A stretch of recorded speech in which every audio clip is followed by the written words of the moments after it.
Fetcher, Chief Growth Officer at Cypress North. We're a digital agency in Buffalo, New York, and you're listening to the Agency Scoop. Each episode, I'll tackle a specific topic from an agency point of view. We're going to talk about what's helping us grow, challenges that we face, how we're working with our clients, and even things that bring us joy.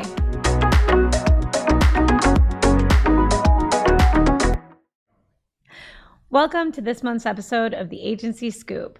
Today I have a really great interview for you all, but before we get to that, I wanted to talk a little bit about what we're doing here at Cypress North. So something that we talk about all the time is how our structure needs to change based on how many people we have, what our client base is like, what kind of business we have coming in, going out, those types of things. And so we're constantly talking about what is the best structure for the agency. And what works with 5 people is very different from 15 people, and it's very different from 50 people. So as we continue to grow and scale, we want to make sure that we're doing what is best for our clients, but also what's best for our people and allowing them to grow and thrive and work on things that excite them and where everyone's able to do their best work. So our agency, to kind of go back with what the structure has been, a few years ago was a very flat structure. So we had account coordinators that would help support any of the marketing work going on. And we had account managers who would manage the client relationship and also, work on the digital marketing accounts. And so there was really just those 2 levels. And the only people that were really having that relationship with the client was at the manager level. Then we switched into sort of what we called our pod structure, where we had pods of people where there would be 2 managers in each pod, and they would have 2 or 3 dedicated account coordinators working on those accounts with them. And they were always servicing all the same clients together. So that way it gave the coordinators an opportunity to be more in touch with what was going on with those accounts. They would be interfacing with the client more and given that opportunity to grow a little bit more. And that felt like a really good structure for a little while for the clients that we had and the people that we had. From there, we really realized that we needed more than just 2 levels in our marketing team. So what we went on to do is define various levels from account coordinator or digital marketing coordinator to digital marketing associate, digital marketing strategist, and so on, so that there were various levels and roles and responsibilities for those people at each level so that everyone had those expectations of how to move up in an account, move up in the company. It gave people more milestones to strive for as opposed to just I'm here or I'm here. So that worked really well, and we still have that now. And we're always looking at those job descriptions and refining them and using them to talk about growth with our people. So then we most recently kind of moved our account teams on the digital marketing side to have 1 manager and then dedicated support people. So coordinators, associates, strategists on each account. And those support members report to different managers based on which accounts that they're on. So somebody might have 3 different team managers that they work with, depending on what their workload is like and which accounts they work on.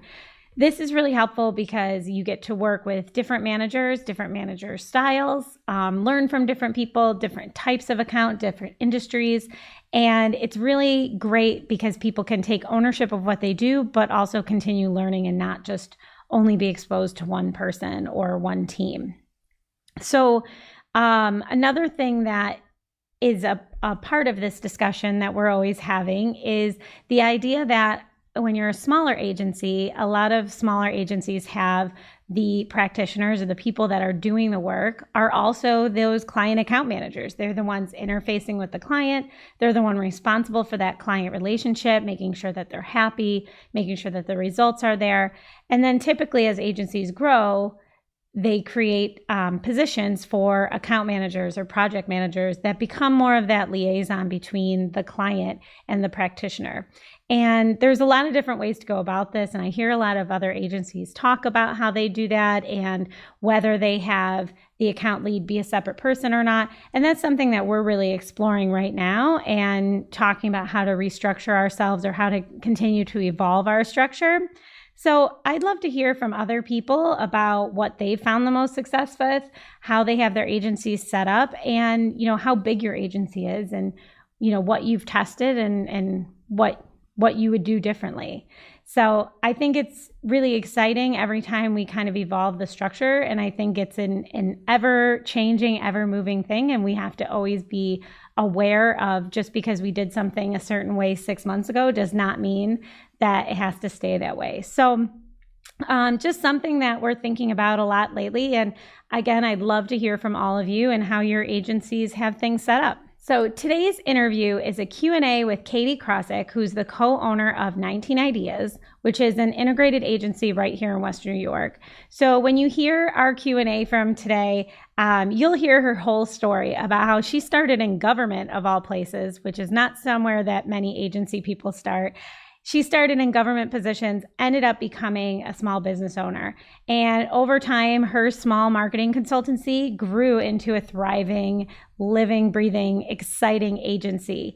And I loved hearing about all the unique things that Katie's team is doing, including their new space, which is fabulous, and some new entrepreneurial endeavors. So I hope you all enjoy this interview with Katie today and learn a few things. Welcome to the Agency Scoop. Today we have a great interview with Katie Crossek from 19 Ideas. Hi, Katie. Hi, Jill. How are you? Good. Thank you. Thank you so much for coming. How are you doing today? I'm excellent. Thank you for having me. Excited to be here. Of course. Well, I'm making the rounds of all the great Buffalo and Western New York agencies. And of course, you are on my list. Thank you. So I was hoping you could tell our listeners a little bit about you and your background in the agency. Yeah.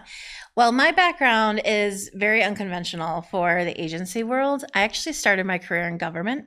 I worked in DC for a little while and got an opportunity to move home, but was working for the New York Fed in the Buffalo office. I was traveling back and forth to New York, and eventually took a job as head of communications for Empire State Development, which is the state's economic development agency.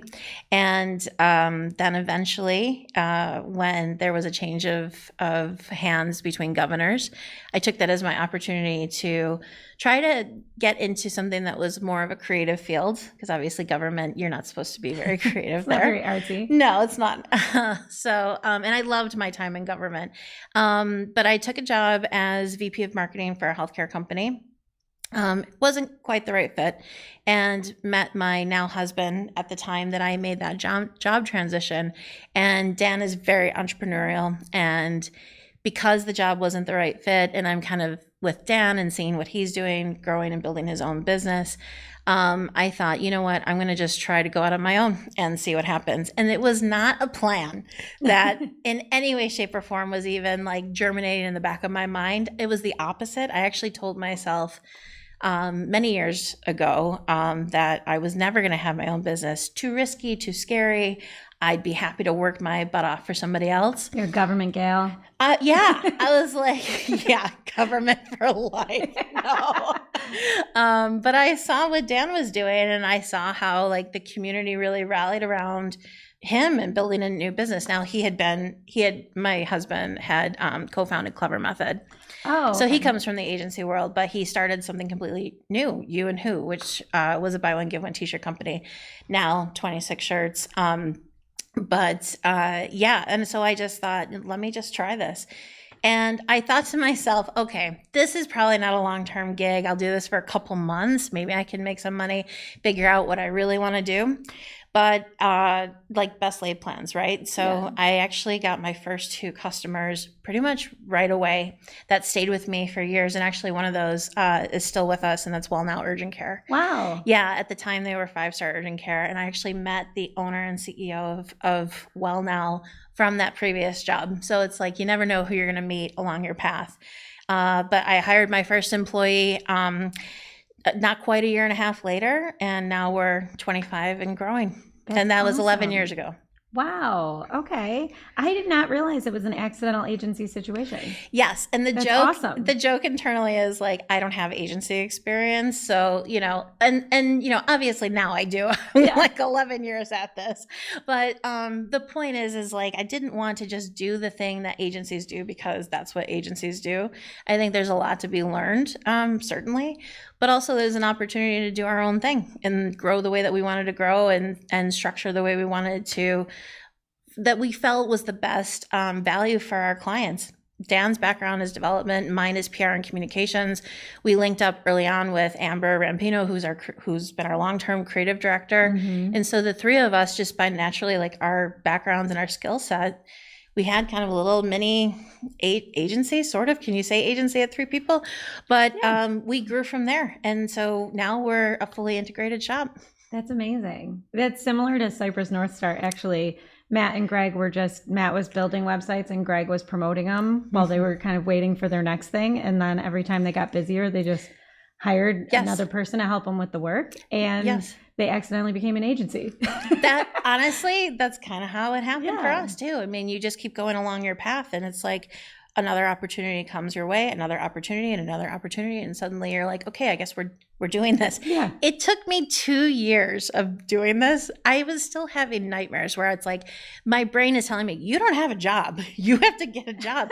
I didn't believe that I was able to doing it. sustain myself. And then finally, I don't know at what point that clicked or changed over where I was like, no, this is a sustainable business and we're doing this. Yeah. But You're it's like, exciting. This is just my midterm plan till the next thing comes along, I guess. So how did you come up with the name 19 Ideas? And was that with you from the beginning? It was. This is the number one question that we get. So 19 is a lucky number. And it was, I will tell you, because I can tell you this. No one on my team aligns to this story other than Dan and I. So 19 Ideas was named after Dan, actually. Oh. 19 is his lucky number. He's an ideas person. I call him our director of possibilities. When he left Clever Method, he just needed a billing house when he was still doing some websites on the side, just as he was getting You and Who going. And we came up with the name and it fit, sounded great. And fast forward when I said that healthcare job was not the right fit. We took a trip to a Caribbean island and I was like, I have to leave this job. I actually think I need to like give notice when we get back. And I said, can I be 19 Ideas? And he was like, yeah, sure, go for it. So it's funny because it was not about me in the beginning, but I've obviously adopted it and we collectively have adopted it. But what I'll say about this, the name is, and this is like the really important part, 19, because why not? You know, and ideas because like all things are possible. And I think that is the root of the ethos that Dan and I have that we bring to this company. It's all things are possible. And in our world of creators and marketers, we can do pretty much anything if we are given the opportunity. So it could be 5, it could be 19, it could be 120. It's anything. Yeah. The That's idea of awesome. anything. I really love that story. Thanks. That's so nice. So what types of clients are the right fit for you? What types of things do you do? So as I said, we're a fully integrated marketing and communications agency. And, you know, what does that mean? We have a full creative team. We have digital marketing, PR and communications, dev shop for both front end development and software development as well. And I think like for us, the key is probably somebody that we work across all industries. So it's not like we only focus on healthcare or higher education. We do a lot in those two industries and also nonprofit. But I think for us, the key is more about fit. I think, you know, we have grown past and I, you know, like more of like a really small micro business. Mm-hmm. It's not to say we don't help. Certainly we will. I think when we think about the target, it's probably more that medium-sized business who's ready to invest into their broader marketing and understand that marketing can really help advance their business goals. So for us, we really focus in on like, what are your business goals? And then how are you going to get there? How are we going to help you get there? Mm-hmm. And then track to that. So why it's important and why we set ourselves up the way that we did to be fully integrated. nothing lives in a vacuum anymore. So to only look at it through a digital marketing lens, or to think through it through a PR lens, or just building websites, and that's no disrespect to anyone who focuses on those things, but for us, we felt it's more compelling that if we can really understand truly what a business or an organization needs and how we need to help them from a holistic point of view, it's going to get them to where they want to go quicker. So it's somebody who understands that point of view and what we bring from a value perspective there, and then trust us and invest in us in the way that's going to actually do it. Because it's one thing to say, yeah, okay, we get it and we believe in you, but also here's now the investment to go do it. Because as you know, if you hamstring yourself, you're only going to get there inch by inch maybe, versus like miles at a time. Yeah. And it's interesting. I always say, like, we're at a point, and I feel this about your agency as well, like where we can be a little more choosy about our clients, where you don't need to work with someone that doesn't see the value in marketing. Absolutely. And that is, I think that's one of the hardest things, when you have a contact that doesn't see it, or you feel like you're always selling the value of marketing as opposed to like what you're actually doing, or you know, like instead of selling we're the right agency for you, you're trying to be like, you should do marketing. Like that's not, like, I don't want to work with someone that doesn't think that we're valuable. So. Absolutely. Well, because it ends up being a waste of time for everyone. And I mean that in the best way possible, as respectfully as possible, because what clients need to understand is their own resistance to things. And frankly, that's something that we can all carry with us in life. So like if you're super resistant to something, or you don't fully understand it, well, then how's it really going to work for you? You might come to an agency or even a freelancer and say like, I know I need marketing, but if you can't articulate the why, or you don't have to know that it needs to be a digital marketing campaign or public relations, like that's what we're there for. But if you can't articulate what the ultimate goal is, or you haven't properly put aside the money to invest, or if you don't have any investment and you're trying to ask for too much, then it's less about that we're not the right fit. It's, are you at the right point in your company life cycle to think about working with an agency? And there are other ways to get around that. It's not to say you can't do any marketing. But, you know, there's a lot of people out there and organizations that can do marketing for you. It's just who's the right fit for you. I think fit is so crucial, because there's a lot of talent out there. It's really about finding the right group that really jives with your business. Yeah, that is really important. So what are your biggest challenges right now as an agency? Yeah, so biggest challenges. Okay. We restructured the company in May of 2021. And well, at least that was when I rolled out the new vision for our new structure. And we've been working towards that for the last year and a half. And and I knew it was going to be, you know, a challenge. And it was essentially, I laid it out as a 3-year effort, soup to nuts. And that would be not just like process overhaul and changes, but really also filling the roles that we feel are going to best, like what's the MVP, what's the minimum viable product that we need for all the services that we offer to do it well. Who do we really need? How many bodies and like the skill sets that we need in-house? So we've been working steadily towards that. When I rolled it out, I think we were roughly 17 or 18 people, somewhere around there. We just hired our 25th employee, brought them on just this month, actually. And I think, you know, the target for us is growing to probably that MVP is around 32, 33 employees for us. That's what I know today. So I think the biggest challenge is, one, keeping your team's expectations manageable. That's very hard, because I think when you can roll it out and be clear and articulate about the vision, but it's clear in my mind. I don't know how it gets translated to everyone else on the team, or what they really think it takes to completely turn a ship around. And it takes time, and it takes a lot of patience. So then, of course, when you hire people, it's not just hiring people, or you clearly lay out new departments or new roles, but it's also making sure that, you know, your processes work for you and your procedures work for you. And that's been bumpy, you know.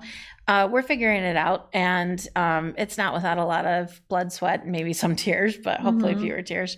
No, but I think it's just making sure that people just have manageable expectations, and just, you know, things might get a little bit messy before we reach the other side of it, but that's okay. Embrace the messiness.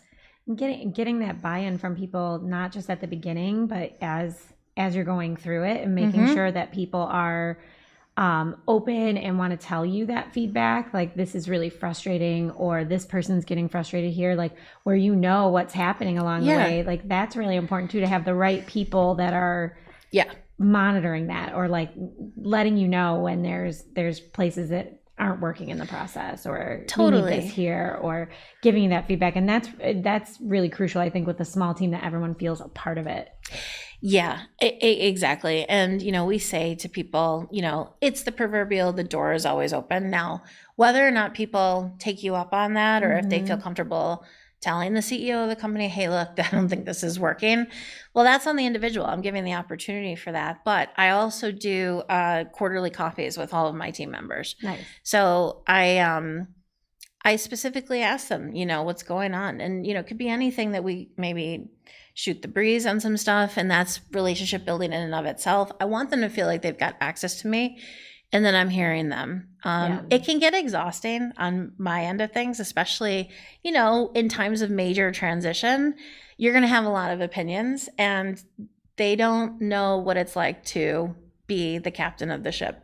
So it's, I have to remind myself that they're coming from their specific point of view with the information that they have. But it can be draining, because you're trying to do what's best for everybody in the long run. And it's just, the journey of getting there is so hard. Yeah. Oh, that is tough, but I'm excited for you. Yeah, I am too. Ultimately, and I don't mean to say, like, and when I say embrace the messiness, I'm being a little glib, like, hopefully it's not that bad, but I think any times of major change and upheaval is going to feel uncomfortable by nature. So, and some people adapt to that better than others, but you're a team. So, yeah. So you make sure those people that don't typically adapt well are like, coming along for the ride. Come on. It's not so bad. It's going to be awesome. Well, I feel like one of the things that you did over the past couple of years is your space evolution. And I need to come visit it. I can't wait to see it. But I've seen so many photos, and the Buffalo News, did a huge article about it when you opened your space. And it is so different. And I feel like that's a huge part of your culture and who you are. So can you just talk a little bit about like the journey there, and how you got to that decision to really overhaul that, take down that investment, and what it's done for your people? Thank you. Especially during the past couple of years, when we all know there's like a lot of that work from home, work in the office. Yeah, thanks for that. It was such a passion project for me. So, being a business owner, I cannot, this is a whole other podcast, but like, it's the amount of stress that any business owner takes on their shoulders is sometimes just completely suffocating, and in some ways insurmountable, and in other ways, and you're like, okay, deep breath, and then, find the people who support you. But it is the hardest thing I've ever done in my life. And then to do it with your spouse, that can be a good and a bad thing. Just because you don't ever leave it at work, it's just with you all the time, and the good, bad, the ugly. So, I say this because it's it was an important first part of the journey of that, honestly, just total burnout and exhaustion, and just feeling depleted by this thing that you love and you care about so much. It's what I imagine being a parent probably feels like. I was going to say, it's kind of like being a mom. Yeah. Completely depleted by this thing that I'm obsessed with. Yes, and they don't necessarily give it back to you the way that you are expected to give them love and attention, right? 100%. Yes. This is a great analogy. I really relate. So Dan and I got married in 2017, and we got married in Ireland. And this is an important piece of the story because we love traveling, and we were traveling a lot to Europe at the time, leading up to the wedding, and then post-wedding. Obviously, our last trip was in 2019 before the pandemic hit. But just the traveling, and especially overseas, your senses are so stimulated in a way that in an obvious way, clearly, like you're having new experiences, you're feeling excited by what you're seeing and experiencing, even if it's something that like you're revisiting a place that's familiar to you. Like for us with Ireland, we traveled all over the UK and France as well. And I every time we would come in, those trips were so important to get that rejuvenation, especially as a creative person. And when you do feel depleted, you need to immerse yourself in like good food and new people and culture and art and all these things. So I was getting that as kind of like my shot in the arm to like, okay, go back at it and come home, like go back to work. But, after a while, I was like, why can't we bottle this and take it home with us in some way? Like, why do I have to go on a trip to experience certain things? Obviously, some things you can't take home with you. Right. But even just in like ways that you, sensory things that you feel, like when you are in a really nice hotel and like soft music playing or, just whatever. So I started thinking about that, and we knew that we needed to expand our space. And we've been on Essex Street in this great complex that has, since the 60s, been a creative complex. So the vibe there is really cool. We knew that we needed to expand. We did a whole search across downtown thinking, do we need to be more in the business core? And honestly, I had a vision for what I wanted to do, but any space that we went into just didn't matter. Like, yeah, I could decorate it in this way that I had a vision for, but it didn't have the vibe. Like where you parked, your experience walking into that building, it did not have the same vibe as our place on Essex, and that mattered. It's very much who we are and our home and being tucked away in that 5 Points neighborhood. So that's kind of like one aspect, is just the general creative vibe of the place and how it supports us in that way. That's maybe that unspoken, like intangible feeling. But then the vision for what we and the approach that we took for the space was, if this is depleting me to this degree, now granted I have different responsibilities, but how does it feel for an employee who doesn't have any skin in the game? And we're asking them to show up every day and work really hard and contribute their most, and they're in a creative field. And let's be honest, like office spaces are traditionally the least inspiring places, but we're asking people to be their most creative selves. So I thought about that, and really what we focused on was making it beautiful and a feast for the senses. And it's not just like something where, we intentionally bought really nice furniture on that first floor, which is where we expanded. It's all either custom built or house residential furniture, so it's more comfortable. We thought about being in an open environment upstairs, like how you might work in your day. So creating different spaces for different needs you might have in your day, so that you're not stuck at your desk all day long. So we created a library for like a no talking quiet zone if you need to go heads down and focus on something. We created individual kind of desks, not desks, I kind of call them like little houses or little cubbies, that are like sort of tucked away that people can see you, but they're still private. So you feel like you're available if someone really needs to come up to you, but it's kind of like a signal that you're going heads down or you're a little bit busy. We have a central park that is intentionally flexible it could be parties. It could be an open brainstorm where you don't need to be behind a closed door. You can have a chess game if you need a break in the middle of your day. There's, obviously our breakout rooms. We have, now food and drink available throughout the day for people to just kind of take a break, and it's an added benefit bonus to them. I just thought about things, even like, this might sound silly, but this is kind of my example with the hotel. I outfitted the bathroom to be like, when you go into a really nice hotel and there's those high-end products that, give you a little refresh. Like, I was just wanting to think about different things that people, again, might need in their day to give them a boost and to say, like, you know what, deep breath, we have this. We put individual soundproof booths, 2 of them in our downstairs. But we bought these booths so you can take a phone call or a Zoom call, and that's great. You need to go in there and have a cry. You need to go in there and like just need a minute for yourself. You can do that too. But we bought those booths actually with the Calm app, licensed to that app. So everyone can go in there. That's another benefit that we gave people. You need to go do a meditation, do some deep breathing. Like, we encourage it. Go in there, use it. That's so cool. Yeah. And honestly, like, Really, Jill, I do want you to see it because the first open, like when you walk in, I want it to like be tantalizing. I want it to be that wow moment, like, oh my gosh, this place is like beautiful. Because you have to be inspired by the place that you sit in. Yeah. For 8, 9, 10 hours a day sometimes. Yeah. That's awesome. Yeah, and the funny thing is we started on this construction in May of 2019, and got delayed. It was supposed to be unrolled or unveiled and rolled out in 19. Got delayed, and then we had set a ribbon cutting date, so to speak, on March 20th of 2020, and we went remote the week before, so it sat vacant for a year. Or 11 months. Mm-hmm. But when we unveiled it, and I was panicking a little bit that, oh my God, especially in the early days of the pandemic, it's like, oh, people are never going to want to go back to the office. Yeah. And I was like, did we just made all this huge investment? Yeah, for waste. But you know what? We doubled down. And this is what the Buffalo News article talked about, was really like, no, people craved being together. Connection. And if we as marketers at our core, we are trying to make people connect to something. So if we ourselves are not connected or understand the value of that connection, how are we supposed to bridge that gap for anyone who hires us? Right.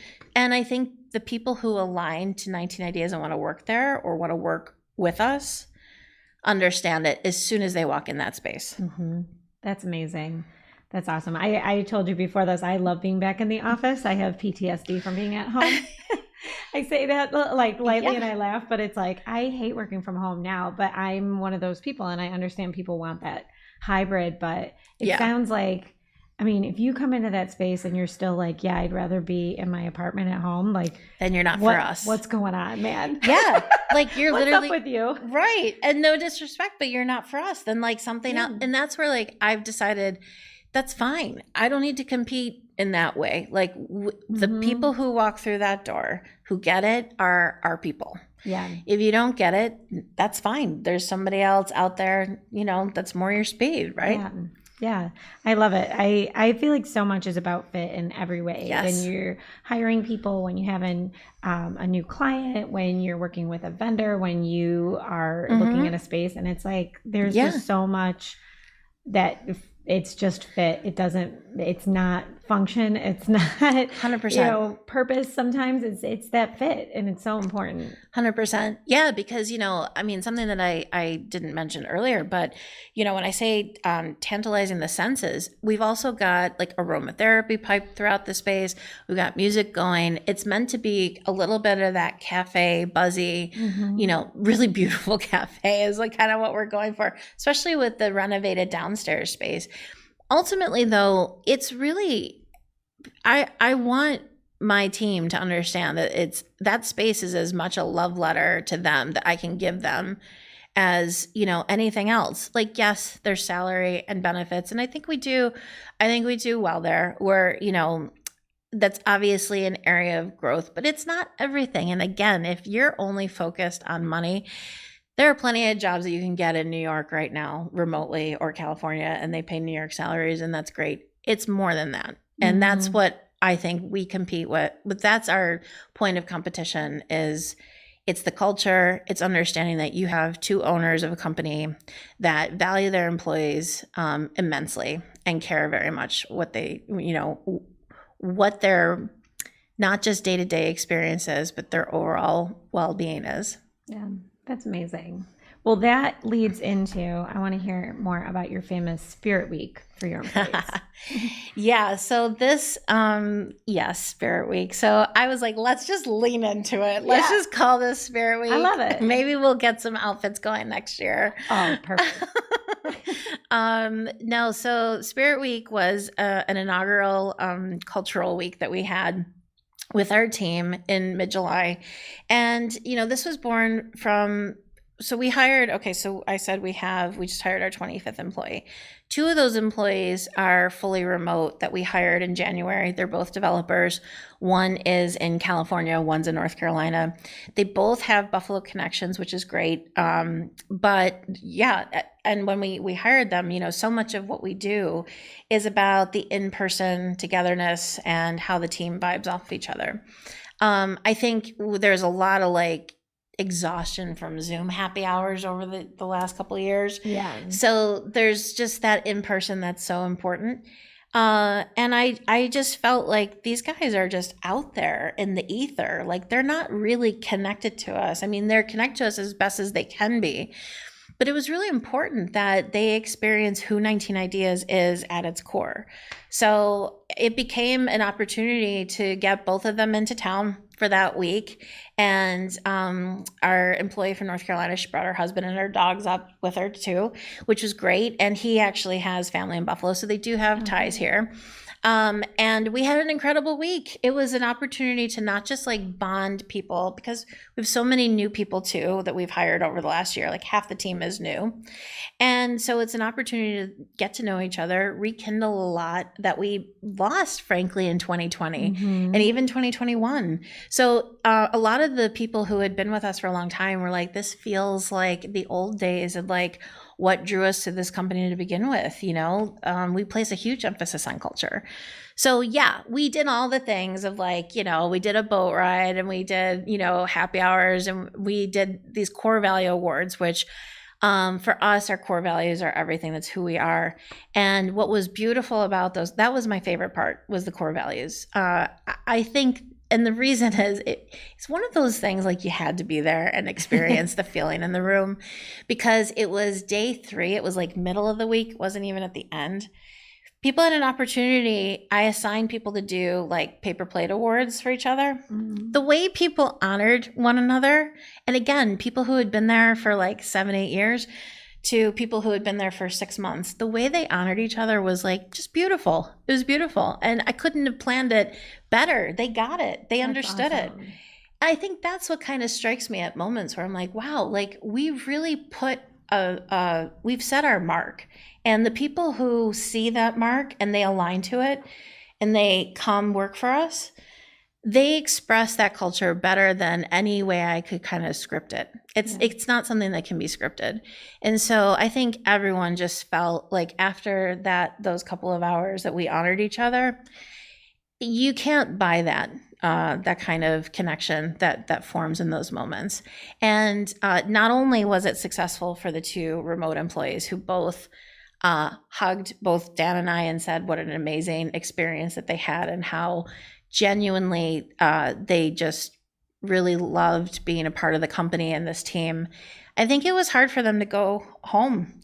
And it was hard for us to let them go home. I'm kind of like, no, come, move here. But I think it was important to establish those relationships, you know, and feel connected and grounded to the company. Was it your secret goal to get them to move here? You showed them all that Buffalo has to offer. Yes, in the summer. Things, and you're like, here, come in July. The weather's beautiful. It's like this for at least 8 weeks. Yes. At least 8 weeks. It's really gorgeous. Just move here before October and you'll be set. Hilarious. Yes. I mean, look, if they both said, they were both like, wow, like this is actually kind of really nice. And I was like, yes, it is. Yes, we want you here. No, I mean, but I'm not going to pressure them, obviously. Yeah. That's their choice. Our employee from North Carolina was like, wow, Buffalo really fools you in the summertime. And I'm like, yeah, it does, but it's really worth it right now. But the great thing is too, coming on a Spirit Week is like now we're also planning on like dedicated time for both of those guys to come back to Buffalo. Actually, our employee from California is in now. He's going to be here for 2 weeks. He piggybacked a wedding that he was going to, and then she's going to come up in October, go to a Bills game. So I think there's going to be opportunity for us to really grow upon like this inaugural Spirit Week that we had. That's awesome. That's so cool. Well, so that leads into your newest venture. So you didn't have that much going on recently. So I feel like you were probably bored. And being the entrepreneurial couple that you are, there's a new baby business in your life. I love that you just said baby business. Because it's your newest child. Yes, it is. It's all the things, baby. Yes. I mean, it's like our newest child. It's in its infancy. Went is, yes, our newest venture that we just launched last week. And Dan had the idea for that years prior. It's funny. He's got his notes on his phone of all of his ideas that he wants to do one day. God help me if he gets through a lot of that.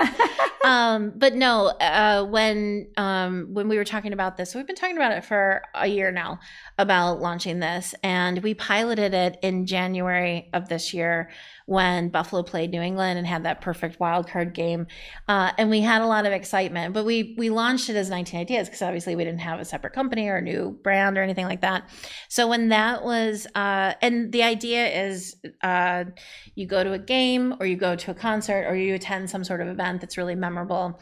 You know, we used to have paper tickets, and for those of us who used to collect those or are old enough to remember collecting those, it's like a lost art form now in the digital age of, you know, where there's electronic tickets. So we're kind of leaning into the nostalgia factor, but also really capturing the essence of what it feels like to go to something that you want to remember it by. And we're leaning into our creative field. And so we really want to make a beautiful paper product, like not just, you know, those tickets were flimsy, let's be honest, right? From Ticketmaster. Yeah. They weren't trying to like necessarily make it a collectible, but we are. So we're really leaning into like beautiful, heavyweight paper, working with artists to make it a beautiful design. And then the thing that we've added to it is the customization. So you go to an event, you can put your seat and row number and section. Or if you watch, say, a game at a Bills backers bar, or you watch it and you know, in your man cave or wherever, you can put that on the ticket of like where you saw it. And then on the back, it's going to have all of the data. So like the stats of the game. And then there's a little box that you can have a message. So if it's like, hey, I went with my mom and dad and this was really special, or it could be a gift, like, thanks for coming with me, had a great time. So there's a lot of opportunity with Went, and we're so excited, and it's been a really cool thing to do with our agency. I think they've been very excited about the whole launch of it. Yeah, that is really, it's such a great idea. And I can't wait to see where it goes, because it's awesome that it's starting here, but I can just see you working with the NFL and the NHL and, you know, throughout, and not just having Bills tickets, but all concerts and the things that you were talking about. And I think it's going to grow, and it's going to be such an awesome thing. Because thanks, Jill. The day you launched it a couple weeks ago, I was like, this is so cool. Like, how exciting to have that in starting it here. And hopefully it becomes just a massive thing that everybody wants a part of. Yeah, thank you so much for that. That's how we feel too. Like, there's just, you know, again, possibilities. There's endless possibilities with this.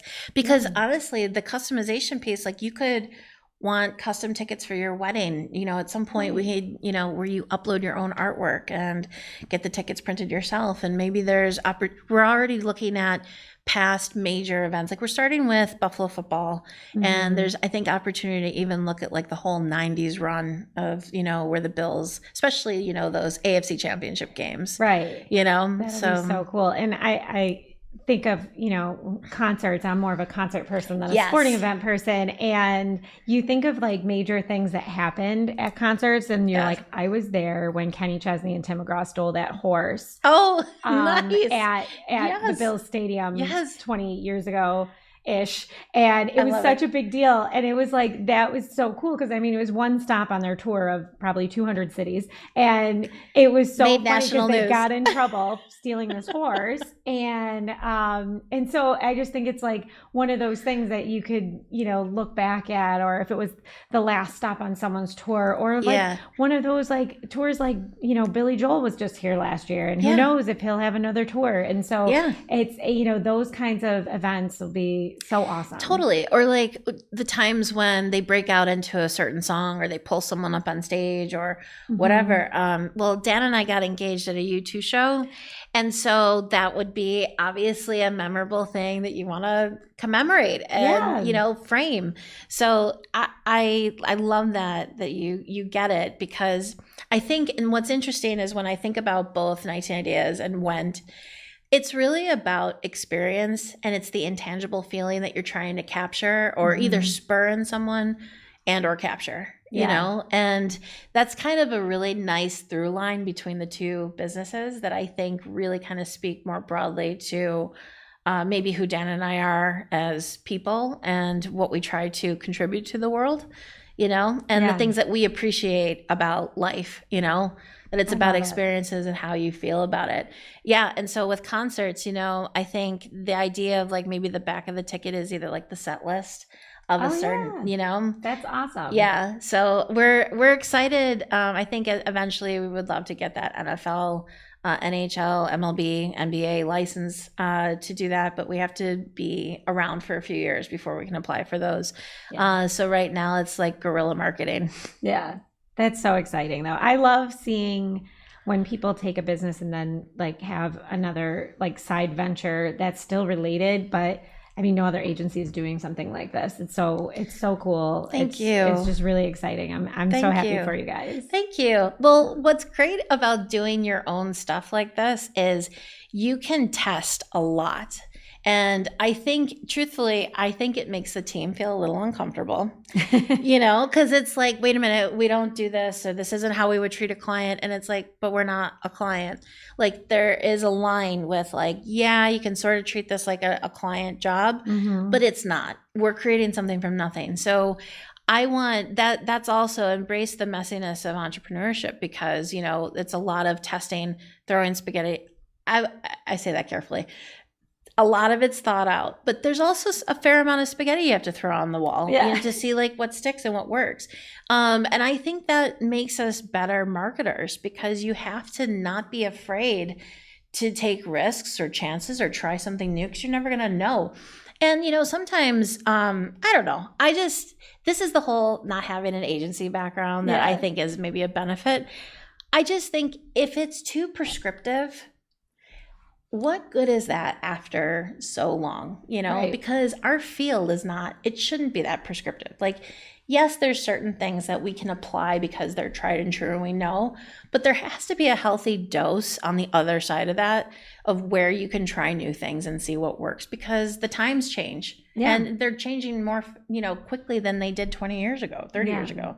Yeah. And no one wants to hire an agency where you're doing the same thing for each client. You Exactly. need to think about their business, try new things, like you said. Yes, right. And if the whole point is that we say we are thinking about you as an individual client and your individual needs, but we just apply the same thing over and over and over again, then I don't know. That feels stale to me. Yeah, exactly. Well, there's nothing stale about 19 Ideas. Oh, thank you. Okay, so That's our new tagline. Yeah, right? There's nothing stale here. I'm not a copywriter. That's not my background. But okay, so lightning round before we wrap up. Okay. Favorite campaign you've ever worked on? Okay. The thing that gives me the most electricity when I think about it, 43 North. Oh, love it. Yeah, for sure. Awesome. It was, we were building, again, something from nothing. Yeah, that's great. Favorite social media platform? Insta. Yeah, same. I mean, we're that age. I know. Next time I'll say TikTok. Yeah, right? We'll just, Facebook. No, just kidding. We're not Facebook. Hell no. I do still keep it for the memories, though. Yeah. I need to see the memories. So I post anything on Instagram. I post it to Facebook, too. Yeah, like 2009, Katie. Yeah. Like, that was a good year for me. Yeah, exactly, right? You see those. Worst pitch experience. Okay. So my worst pitch experience is actually something that I talked about on the Advice podcast through AAF Buffalo. If anyone is interested in that, I will tell you here, I'll give you a different one. It was with an existing client and we had gotten approval for a whole influencer campaign and kit that we were doing. And I don't know if she didn't realize what she was approving, but when we got them in person, she told us that she hated them. And we already had like 500 of them. Oh, no. Yes, because it wasn't just influencers. It was like basically an ambassador kit and like also going to different client offices. So I was like, wow, what are we going to do with this now? Yeah, that was like, dear. My stomach dropped about 10 feet. They're like, what do you mean? I didn't read what you said. You approved this though. Yeah, I know. Sweating bullets. Yeah. Oh but then, all eyes in the room, all my team like look at me like, how's Katie going to handle this? That's the other thing. When you're at the top of what you're doing, you got to handle those tough, I hate this moment. Yeah, that is tough. Oh my gosh. What is your favorite thing to listen to while you're working? Okay. Is it the agency scoop? No, Yes, just kidding. totally. Just Oh kidding my with you. God. Yes. Okay, I will. Yes. Okay, music-wise, I would say French cafe music. I love Okay. it. It takes me to a sidewalk in Paris where I'm drinking a, cafe au lait. I love Nice. it. Love that. Oh my gosh. And one extra question. What advice would you give someone starting out in this field in marketing and advertising? Know that you don't know anything. What I mean by that is, we all need to just have space in our brains and in our hearts to know that like life is a lifelong learning journey, and you need to be a sponge, not just when you're starting out, but at all ages. And we are in a fast moving field, in a fast moving and ever changing world, and no one knows it all. So be open, be malleable, and stay humble. Awesome. So tell our listeners where they can find you. Personally, I am at Katie Craw on Twitter and Insta, and Katie Crossek on LinkedIn, of course. 19 Ideas is exactly that, 19 Ideas on all the platforms. And Went is went.co on Insta and Facebook, and we are Went_CO on Twitter. Nice. Well, thank you so much. This was so much fun. Thanks, I had a Jill. ball. I'm so glad you came. Same. And you'll have to come back and we'll talk about some other things. I would love it. Yes, we have future podcasts planned. Awesome. And please come visit me on Essex. Very soon. Okay. I'm coming like in the next week. We have to do this. Excellent. I love it. Awesome. Well, thanks. Thanks so much. So to close out this month's episode, I have a little agency horror story from one of our friends and colleagues here at Cypress North that shall remain nameless to protect the innocent. So when she was going to resign from her agency position at the place that she worked before coming here, her director at the time made her feel really bad and ashamed about leaving, saying that she was going to promote her 6 months from now and that she should stay on the team. But she just wasn't getting a lot of variety in her work. She wasn't able to learn and grow and take on other roles that she had hoped to take on for herself. And in that 2 weeks between resigning and actually leaving the position, several other managers approached her and said that they had been trying to get her on their teams and on their accounts. And her old manager had just protected her for herself and wouldn't let her really experience other accounts or other industries. And I've heard this horror story a lot from people in different agencies. I guess when you're good, your manager tries to keep you to themselves. But part of working in an agency is the excitement of working on different industries and different clients. And so if that's happening to you, it should be a red flag that you're not able to continue learning and growing. But when I heard this, I was just horrified for her. And I thought this is the perfect story to tell all of you at the Agency Scoop. So thanks again for listening this month, and we'll see you next time. Thanks for joining us for this episode of the Agency Scoop. If you liked what you heard, you can subscribe so you don't miss a show. You can also find us on the Cypress North YouTube channel or follow the Agency Scoop on Twitter and LinkedIn. I'd love to hear your ideas for future topics. See you next time on the Agency Scoop.